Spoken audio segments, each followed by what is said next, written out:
മരണം എന്ന് പറയുമ്പോൾ നമ്മൾ ചെയ്യുന്ന ജോലിയുടെ ഇടയ്ക്ക് വരുന്ന റിസ്ക് ഫാക്ടറിൽ മരിക്കുന്ന അതെല്ലാ ജോലിക്കും ഉണ്ട്. ട്രെയിൻ ആണെങ്കിലും പ്ലെയിൻ ആണെങ്കിലും ഇലക്ട്രിസിറ്റി ബോർഡ് ജീവനക്കാർ, കുഴിയിലിറങ്ങി സീവേജ് ജോലി ചെയ്യുന്നവർ, എല്ലാത്തിലും അതിൻ്റെതായിട്ടുള്ള റിസ്ക് ഉണ്ട്. പക്ഷെ ഇവിടെ മരണമാണ് ഇതിന്റെ പരിണിത ഫലം എന്ന് അറിഞ്ഞുകൊണ്ട്, മുമ്പെന്ന് പൂമാലയല്ല വരുന്നത്, ബുള്ളറ്റാണ് വരുന്നത്, മരണമാണെന്ന് അറിഞ്ഞുകൊണ്ട് അവിടെ നിൽക്കുവാണെങ്കിൽ അതിലും ഒരു സൈക്കോളജിക്കൽ ആംഗിൾ പറയാം. നമ്മുടെ കൂടെയുള്ളവർ, നമ്മളെ കൊളീഗ്സ് എന്ന്, അല്ലെങ്കിൽ കൊളീഗ്സ് എന്നൊന്നും ഞങ്ങൾ ഉപയോഗിക്കാറില്ല, ബ്രദേഴ്സ്, അത് എന്ത് റാങ്ക് ആണെങ്കിലും അങ്ങോട്ടും ഇങ്ങോട്ടും ആ ഒരു സഹോദര സ്നേഹം. യുദ്ധം പോലെയുള്ള ഒരു സിറ്റുവേഷനിൽ എൻ്റെ കൂടെയുള്ള എത്രയോ കൊല്ലങ്ങളായിട്ട് എൻ്റെ കൂടെ നടക്കുന്ന ഒരു മനുഷ്യൻ വെടികൊണ്ട് നമ്മുടെ മുമ്പിൽ പെടഞ്ഞു മരിക്കുകയാണ്. കരയാൻ പോലും സമയമില്ല. കണ്ണീര് പൊഴിച്ചു കഴിഞ്ഞാൽ അവിടെ ശത്രു വരണ്ടോ ഇല്ലയോ നമുക്ക് കാണാൻ പറ്റൂല.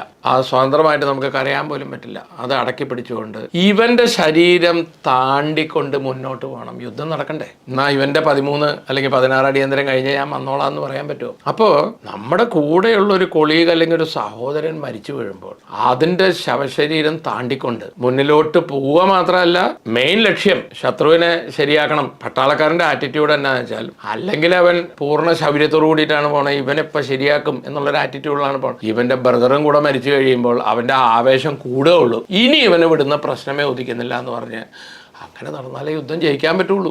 അല്ലാന്നുണ്ടെങ്കിൽ അയ്യോ ഇങ്ങനെ ആയിപ്പോയല്ലോ എന്ന് പറഞ്ഞാൽ ഇവന്റെ മനോവീര്യം തകർന്നു കഴിഞ്ഞാൽ പിന്നെ ആ ഫ്രണ്ട് പോയി.